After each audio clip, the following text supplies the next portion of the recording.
На почетокот од својата 100-годишна традиција, германската филијала на Форд долго време произведуваше возила конструирани во Америка или пак со дизајн под лабоко влијание на Детройт.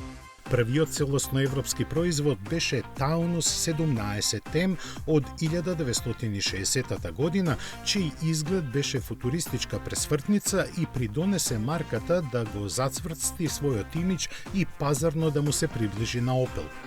Заради своите долгнавести светла и аеродинамично заоблената каросерија доби зајадлив прекар, када за бањање, но купувачите го сакаа. За 4 години се продадоа точно 669.731 примерок, далеку повеќе од претходникот.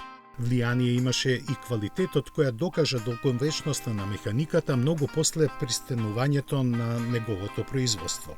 Елегантниот изглед без никаква орнаментика во контраст со тогашните трендови содржеше бројни испреплетени елипсести облици преку целиот автомобил, напред, назад, од страна и во внатрешноста. Споените предни седишта и рачката од менувачот на воланот овозможуваат да собере 6 на патници, чија удобност ја обезбедуваше подвозието со долги одови на амортизацијата.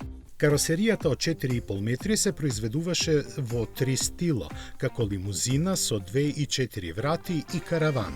Надлежно поставените мотори ги имаше исто 3, со зафатнина од 1,5, 1,7 и 1,8 литри и моќност помеѓу 55 и 75 конски сили. Менувачот беше со 3 или 4 степени на пренос, а можеше да се добие и полуавтоматски.